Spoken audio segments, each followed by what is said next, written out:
Cinema शौकीन सबका स्वागत करता है। आज हम बात करने वाले हैं डेड मैन शूज के बारे में। ये कहानी है एक आदमी की जो आर्मी ऑफिसर है। जब वो अपनी ड्यूटी से वापस आता है तब उसे पता लगता है कि उसके भाई के साथ लोगों ने बहुत ही ज्यादा ज्यादती की है, उस भाई के साथ जो मानसिक तौर से बीमार है। कहानी की शुरुआत होती है और हमें दो भाइयों के बारे में पता लगता है जिनका नाम है रिचर्ड और एंथनी। इन दोनों भाइयों में बहुत ही ज्यादा प्यार है। रिचर्ड अपने छोटे भाई से बहुत ही ज्यादा प्यार करता है क्योंकि एंथनी मानसिक तौर पे बीमार है। मानसिक तौर पे वो उतना ज्यादा विकसित नहीं हो पाया। रिचर्ड बड़ा हुआ लेकिन एंथनी का दिमाग बच्चे का ही रह गया, इसीलिए रिचर्ड उसे हमेशा ही प्रोटेक्ट करके रखता था।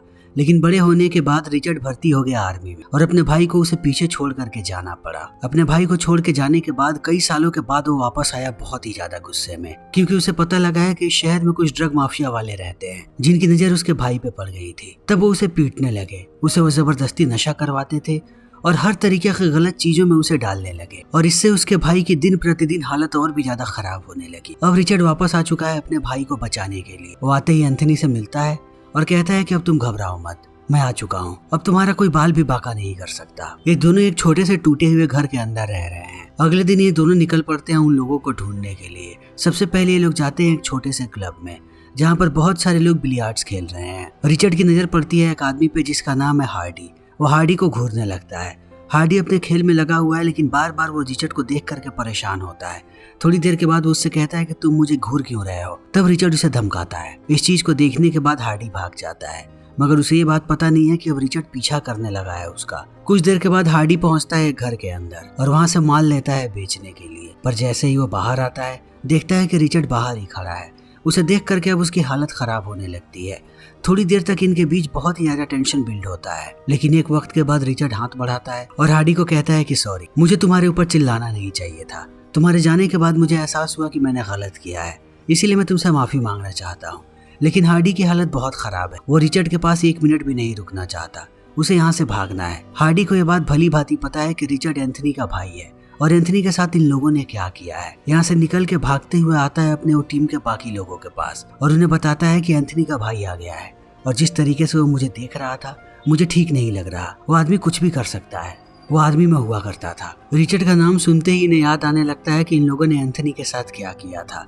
उन्हें ये बात पता थी कि एंथनी मानसिक तौर पे बीमार है, फिर भी वो उसे नशा करवाते थे और नशे के बाद एंथनी की हालत खराब हो जाती थी। उसे कुछ भी समझ में नहीं आता था कि वो क्या करे। तब वो लोग उसका और भी ज्यादा मजाक बनाते थे और पीटते थे। दूसरी तरफ हम रिचर्ड को देखते हैं जो एंथनी को कहता है कि मुझे शहर की तरफ जाना है।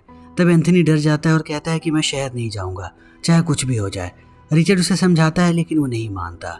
तब रिचर्ड कहता है कि तुम यहीं पर रुको, मैं शहर जाकर के अपना काम खत्म करूंगा और जितनी जल्दी हो सके तुम्हारे पास आऊंगा। एंथनी मान जाता है। रात में हार्डी के घर पे एक छोटी सी पार्टी हो रही होती है।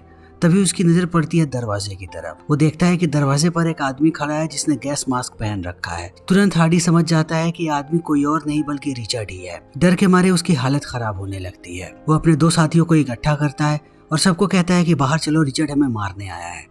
ये सब बाहर आकर के चारों तरफ देखते हैं मगर इन्हें कहीं कोई नजर नहीं आता। सबके सब हार्डी को कहते हैं कि ये तुम्हारा वहम है, तुम कुछ ज्यादा ही डर गए हो, तुम्हें उसे भूलना पड़ेगा, वो आदमी हमारा कुछ भी नहीं बिगाड़ सकता। मगर इतना कहने के बाद वो जैसे ही घर के अंदर दाखिल होते हैं दीवार पर उन्हें एक संदेश मिलता है जिसे देख करके अब सबकी हालत खराब हो जाती है कि रिचर्ड बहुत ही शातिर है। जब सारे लोग बाहर गए तब वो अंदर घुस गया और वो अगर ऐसे अंदर आ सकता है तो वो कभी भी घर के अंदर आकर के किसी के साथ कुछ भी कर देगा। यानी इन्हें चौकन्ना रहने की जरूरत है और इस बात की पुष्टि भी हो चुकी है कि रिचर्ड उन्हें मारने वाला है। सब रात में एक पास सोते हैं और सब के सब डरे हुए हैं। सुबह होते ही ये तीनों के तीनों पहुंचते हैं अपने बॉस के पास उसे ये बात बताने के लिए।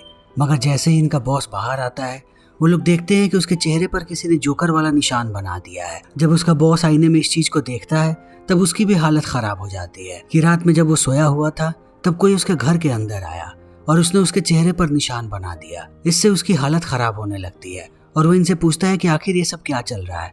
तब हार्डी पूरी बात बताता है कि एंथनी का भाई शहर में आ चुका है और वो बहुत ही ज्यादा गुस्से में है, उसके सर पे खून सवार है। हमने जो कुछ भी एंथनी के साथ किया है वो उन सारी चीजों का बदला लेगा। तब उसका बॉस पागल हो जाता है क्योंकि उसी का आइडिया था एंथनी को परेशान करने का। अभी इनकी बातें चल ही रही होती है तभी इनके टीम के बाकी लोग भी यहाँ पर आते हैं और उन सबके चेहरे पर भी निशान बने हुए हैं। अब सबके बीच झड़प होने लगती है कि आखिर कौन ऐसा इंसान है जो एक ही रात में सबके घर के अंदर आया और सबके साथ खेल करके चला गया। ये बात बता करके कि वो उन्हें कभी भी मार देगा। सारे लोग बताते हैं एंथनी के बारे में। अब सबकी हालत खराब है। सब इसी बारे में सोच रहे हैं कि इस पूरे शहर में उनकी धाक चलती है, कोई उनके सामने खड़ा तक नहीं हो सकता। लेकिन रिचर्ड कैसा आदमी है कि उसने इन लोगों से पंगा लिया है और इन सब के दिल में दहशत भर दिया है। तभी ये लोग कहते हैं कि आखिर रिचर्ड को ये बात पता कैसे लगी कि हमने एंथनी के साथ क्या किया है। हम में से तो किसी ने उसे ये बात नहीं बताई हो। तभी इन्हें याद आता है कि एक बार इन लोगों ने एक लड़की को भेजा था एंथनी के पास और जबरदस्ती दोनों को इंटीमेट करवाया था, जिस चीज में उन्हें बहुत मजा आया। एंथनी कभी भी किसी लड़की के साथ इंटीमेट नहीं हुआ था। वो चाहते थे कि वो इस चीज में भी सफर करे। इस चीज के भी उन लोगों ने मजे लिए, यहाँ तक कि एंथनी के लिए ये भी एक टॉर्चर था। उन्हें लगता है कि उस लड़की ने ही सारी बातें रिचर्ड को बताई होगी कि उसके भाई के साथ हमने क्या किया है। वो तुरंत आते हैं उस लड़की के घर पे और उसका गला पकड़ करके उसे पीटने लगते हैं और पूछते हैं कि तुमने क्यों बताया रिचर्ड को सब कुछ।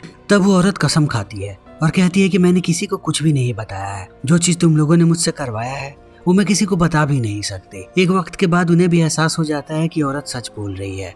वो लोग यहाँ से निकलने लगते हैं। थोड़ा आगे आने के बाद उन्हें रिचर्ड नजर आ जाता है। रिचर्ड भी उन्हें देख लेता है जो एंथनी के साथ खड़ा है। एंथनी डर करके छुप जाता है। अब रिचर्ड यहाँ पे खड़ा है। इस टीम के बाकी लोग डर करके भाग जाते हैं, मगर उनका बॉस अभी भी यहीं पर है जिसका नाम है सोनी।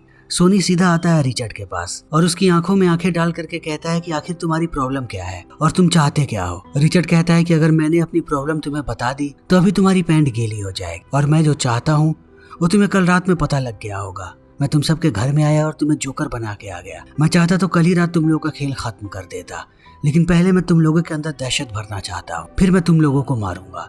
तब सोनी भी डर जाता है और कहता है कि सच सच मुझे बताओ कि तुम चाहते क्या हो। अगर तुम बताओगे तो हम इस पे बात कर पाएंगे। रिचर्ड कहता है कि मैं चाहता हूँ कि तुम अपनी पूरी टीम को लेकर के कल फार्म हाउस पे आओ। मैं सबके सामने बात करूंगा कि मुझे क्या चाहिए। सोनी मान जाता है। घर आने के बाद वो पूरी टीम को इकट्ठा करता है और ये लोग प्लानिंग करने लगते हैं कि रिचर्ड एक सनकी आदमी है। हम लोग कब तक इससे भागते रहेंगे। अगर शहर के लोगों को पता लगा कि कोई हमें डरा रहा है तो अब तक हमने जितनी भी चीजें बनाई हैं सब कुछ खत्म हो जाएगा। कोई भी हमसे डरेगा नहीं, फिर सारे लोग हमारे खिलाफ हो जाएंगे और रिचर्ड जब तक जिंदा है वैसे ही हमारे पीछे आते रहेगा। तो इसका सिर्फ एक ही सॉल्यूशन है कि हम उसे मार दें। उसने खुद हम सबको बुलाया है एक फार्म हाउस पे। यही सही मौका है। हम सब और हमारे सामने अकेला हो, हम उसे मार देंगे।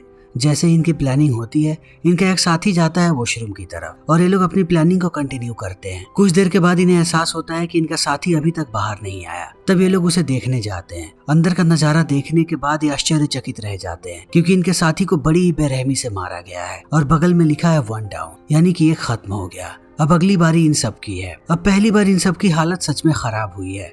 इन्हें पता लग गया है कि रिचर्ड क्या कर सकता है। अब तक वो सिर्फ इनके साथ खेल रहा था, लेकिन अब वो लोगों को जान से मारने पे तुल गया है। ये सब लोग कहते हैं कि अगर वो जिंदा रहा तो हम में से कोई भी जिंदा नहीं बचेगा।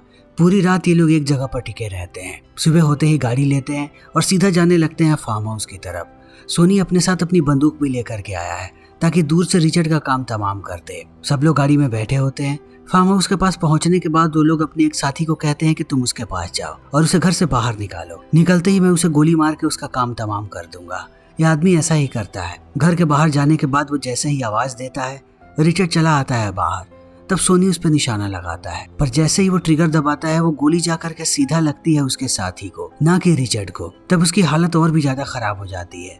रिचर्ड ने भी इस चीज को देख लिया है कि ये लोग यहाँ पर उसे मारने आए थे, ना कि बात करने। बाकी लोग कहते हैं कि दोबारा गोली चलाओ, उसे मार गिराओ। सोनी कहता है कि मैं सिर्फ एक ही गोली लाया था, मुझे लगा कि एक गोली काफी होगी। तब ये लोग और भी ज्यादा डर जाते हैं और कहते हैं कि तुम सबसे बड़े बेवकूफ हो, वो हमें जिंदा नहीं छोड़ेगा। जितनी जल्दी हो सके यहाँ से भागना शुरू करो। ये लोग गाड़ी लेकर के भागने लगते हैं, मगर थोड़ी दूरी पे आने के बाद इनका फ्यूल खत्म हो जाता है। तब ये लोग रुकते हैं गैस स्टेशन पर। फ्यूल डालते समय इनका साथी एक पूरी तरीके से टूट जाता है।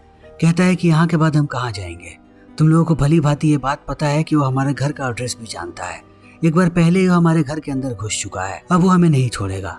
अब तो और भी ज्यादा गुस्से में होगा कि उसे मारने के लिए हम उसके दरवाजे तक आए थे। मुझे अपने घर नहीं जाना। इतना कहने के बाद वो पैदल यहाँ से भागने लगता है। उसके जाने के बाद इन्हें पता लगता है कि इनकी गाड़ी खराब हो गई है, यहाँ से इन्हें पैदल ही जाना पड़ेगा। तब पैदल ही सारे लोग चल पड़ते हैं। बहुत देर चलने के बाद ये लोग पहुंच जाते हैं सोनी के घर पे। अंदर घुसते ही ये लोग खिड़की दरवाजों को बंद करते हैं और अपनी अपनी बंदूकें निकाल लेते हैं। इनके दिल में डर बैठा हुआ है। सबसे पहले ये लोग पूरे घर को चेक करते हैं ऊपर जा करके कि कहीं इनके आने से पहले ही तो रिचर्ड नहीं आ गया अंदर, मगर इन्हें रिचर्ड कहीं भी नजर नहीं आता। तब इन्हें सुकून मिलती है। तभी हमें पता लगता है कि रिचर्ड पहले ही आकर के किचन में छुपा हुआ है, गैस वाला मास्क पहन करके। उसे पता है कि अभी सारे लोग चाय पियेंगे। तब वो केटल में ड्रग्स मिला देता है। बाकी लोग इस चीज को चेक भी नहीं करते और सबके सब चाय पी लेते हैं। थोड़ी देर के बाद ड्रग्स अपना असर दिखाना शुरू करती है। धीरे धीरे सब अपना आपा खो करके बेहोश हो रहे हैं। किसी का शरीर उनके कंट्रोल में नहीं है। एक वक्त के बाद इन्हें दर्द होना शुरू हो जाता है। रिचर्ड इन सबको देख रहा है कि इन्हें कितना ज्यादा दर्द हो रहा है और कैसे ये लोग तड़प रहे हैं। एक वक्त के बाद वो इनके पास आता है और एक एक करके इन्हें टॉर्चर करना शुरू कर देता है। सबसे पहले वो सोनी को घसीट के लेकर के जाता है दूसरे कमरे में और कहता है कि याद करो तुमने मेरे भाई के साथ क्या किया था। सोनी अभी भी नशे में है। तब वो उसके चेहरे पर एक पॉलिथीन लगाता है और सीधा गोली मारता है उसके भेजे में। फिर वो आता है हार्डी के पास और उससे कहता है कि मुझे पता है कि इन सारे लोगों में तुम अच्छे हो, इसीलिए मैं तुम्हें मारना नहीं चाहता। इतना कहते ही वो एक बड़ा सा ब्रीफकेस लाता है उसके सामने और उसे खोल के दिखाता है। इसमें उनके उसी साथी की लाश है जो गैस स्टेशन से भाग गया था। उसे भी मार दिया है रिचर्ड ने। अब हार्डी और भी ज्यादा डर जाता है। तब रिचर्ड उसे शांत करवाता है और कहता है कि मैं तुम्हें नहीं मारूंगा, मुझे तुमसे एक मदद चाहिए। अगर तुमने मदद कर दी तब मैं तुम्हें जिंदा छोड़ दूंगा। मुझे पता है कि तुम लोगों के गिरोह में एक और आदमी था, मुझे उसका पता चाहिए। वो मुझे नहीं मिल पा रहा है। क्या नाम है उसका और कहाँ पर मिलेगा वो? तब हार्डी अपनी जान बचाने के लिए बोल देता है कि उसका नाम है मार्क और एड्रेस भी बता देता है। अब रिचर्ड बहुत खुश है। वो गले से लगा लेता है हार्डी को, कहता है कि थैंक यू। मगर उसी समय वो चाकू निकालता है और उसे स्टैब करके मार देता है रिचर्ड को। वो किसी को भी बख्शने वाला नहीं है। बस उसे कैसे भी पता लगाना है कि और कितने लोग इन सारी चीजों में शामिल थे ताकि वो उन्हें कुत्ते की मौत मार सके। अगले दिन अब रिचर्ड एंथनी के साथ निकल पड़ता है दूसरे गांव जाने के लिए, क्योंकि मार्क वहीं पर रहता है। कुछ देर ट्रैवल करने के बाद वो जैसे ही गाँव में पहुँचता है उसकी नजर पड़ती है मार्क के घर के ऊपर। मार्क के 2 बच्चे हैं। रिचर्ड उनसे मिलता है और उन्हें गैस मास्क के साथ साथ एक चाकू देता है और बताता है कि घर जाओ और अपने पिता को ये दे देना।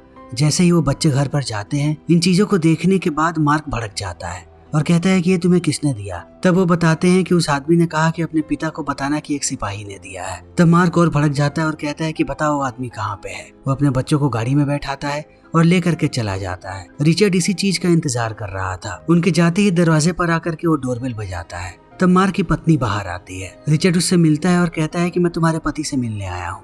वो कहती है कि अभी वो बाहर गए हैं। तब वो कहता है कि जैसे ही वो आए उसे कहना कि रिचर्ड आया था, एंथनी का भाई, और वो फिर आएगा। इतना कह के वो चला जाता है। तभी वापस आता है मार्क। उसकी पत्नी बताती है कि यहाँ पर रिचर्ड नाम का एक आदमी आया था। उसने कहा कि मैं तुम्हें बता दूं कि वो एंथनी का भाई है। एंथनी का नाम सुनते ही अब मार्क की हालत खराब होने लगती है। उसकी ऐसी हालत देखने के बाद उसकी पत्नी पूछती है कि आखिर वो कौन है। तब वो कहता है कि वो एक मंदबुद्धि बच्चा था जो हमारे ग्रुप में आया था। हमने उसके साथ बहुत ही ज्यादा बदसलूकी की। वो लोग उसे नशा करवाते थे, उसके बाद कुत्ते की तरह पीटते थे। हर तरीके का नशा उन लोगों ने उसे करवाया। वो कमजोर था, अपने लिए लड़ नहीं पाया। मैंने उसे कभी नहीं मारा और ना ही कभी उसे परेशान किया, लेकिन मेरे अंदर इतनी हिम्मत नहीं थी कि मैं अपने बाकी साथियों को रोक पाऊं। यही मेरी सबसे बड़ी गलती थी। लेकिन एक दिन इन लोगों ने सारी हदों को पार कर दिया। पहले उसे नशा करवाया, फिर पीटा, फिर उसके गले में एक फंदा लगा दिया और कुत्ते की तरह घसीट के लेकर के जाने लगे गांव से दूर। वो बार बार चिल्ला करके अपने भाई रिचर्ड को बुला रहा था। एक वक्त के बाद इन लोगों ने कहा कि अगर तुम बार बार अपने भाई का नाम चिल्लाओगे तो युद्ध में उसे गोली लग जाएगी। तब वो चुप हो गया। एक बार भी उसने नाम नहीं चिल्लाया। तब भी ये दरिंदे नहीं माने। वो उसे घसीट के लेकर के गए एक अंधेरे कमरे में। उन्हें पता था कि एंथनी अंधेरे कमरे से डरता है, फिर भी उन लोगों ने उसे कमरे में बंद कर दिया, वो भी फंदे के साथ। कुछ देर के बाद जब ये लोग अंदर आए तब इन्होंने देखा कि एंथनी ने अपने आप को लटका के मार लिया है। यहाँ पर हमें पूरी बात पता लगती है। रिचर्ड को जैसे ही पता लगा कि उसके भाई की मौत हो गई है, वो भाग करके वापस आया। फ्यूनरल पे अपने भाई की हालत देखने के बाद वो समझ गया कि ये चीज उसके साथ किया गया है। किसी ने उसके साथ बहुत ही ज्यादा ज्यादती की है। तब वो इसके बारे में पता लगाने लगा और एक वक्त के बाद उसे पूरे के पूरे गिरोह के बारे में पता लग गया। मगर रिचर्ड अपने आप को हमेशा ही कोसा करता था। उसकी जिम्मेदारी थी कि वो अपने भाई को बचाए। उसे पता था कि दुनिया कैसी है। उसे अपने भाई को अकेला छोड़ करके नहीं जाना चाहिए था। इसीलिए दुख में उसे बार बार अपना भाई नजर आ रहा था, जबकि वो कब का मर चुका है। फिर भी वो अपने भाई की आत्मा को देख रहा था दुख में, कि उसे लगे कि उसका भाई उसके साथ है। और उसने प्रण लिया था कि वो कैसे भी अपने भाई का बदला लेगा। इसीलिए उसने सबको मारा है, वो भी इतनी बेरहमी के साथ। अब जैसे ही रात होती है, रिचर्ड घुस जाता है मार्क के घर पे। उसके गले पे चाकू तानता है और लेकर के जाता है उसी कमरे में जहाँ पर उसके भाई ने अपनी जान ली। फिर वो मार्क से कहता है कि मुझे सब कुछ बताओ कि उस दिन क्या हुआ था जिस दिन मेरे भाई ने अपनी जान ली थी। तब मार्क सच्चाई के साथ उसे पूरी बात बता देता है कि आखिर अब तक क्या हुआ है और किन लोगों ने उसके साथ क्या क्या किया है। और उसका कोई हाथ नहीं है, बस उसने कभी किसी को रोका नहीं। मार्क कहता है कि मुझे छोड़ दो, मेरे बीवी बच्चे हैं, मैंने कभी तुम्हारे भाई के साथ कुछ गलत नहीं किया। रिचर्ड कहता है कि मुझे पता है, मैं यहाँ पर तुम्हें मारने नहीं आया हूँ। जितने भी लोगों ने मेरे भाई के साथ बुरा किया था मैंने सबसे बदला ले लिया। जिसने भी बुरा किया था मैंने उसे अपने हाथों से मारा, लेकिन मुझे कौन मारेगा? मैंने भी अपने भाई के साथ बुरा किया था। ये चीज मुझे सोने नहीं देती है। एक वक्त के बाद मेरा भाई मुझे बोझ लगने लगा। मैं हर वक्त उसके साथ होता था, हर जगह उसे लेकर के जाता था। तब मैं उसे बचने के बहाने ढूंढने लगा और इसी बीच मुझे आर्मी के बारे में पता लगा। तब मैं वहां चला गया ताकि मैं कुछ समय के लिए उससे दूर हो जाऊं, लेकिन ये मेरी सबसे बड़ी गलती थी। मैं अपने भाई से दूर गया और वो मर गया। अगर मैं उसके पास होता तो उसे कुछ नहीं होता, यानी मैं भी गुनहगार हूँ और पूरी जिंदगी ये गिल्ट मुझे खाते रहेगी कि मैं अपने भाई को बचा सकता था लेकिन मैंने बचाया नहीं। बाकियों की तरह मैंने भी उसे धोखा दिया, उसके साथ विश्वासघात किया।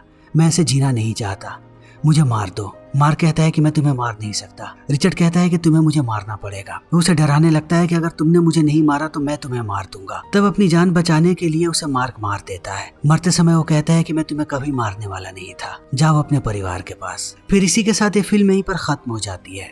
तो दोस्तों, हमारी आज की ये वीडियो यहीं पर खत्म होती है। अगर आपको हमारी ये वीडियो पसंद आई हो तो इसे लाइक करें, शेयर करें और चैनल को सब्सक्राइब करें। Thank you.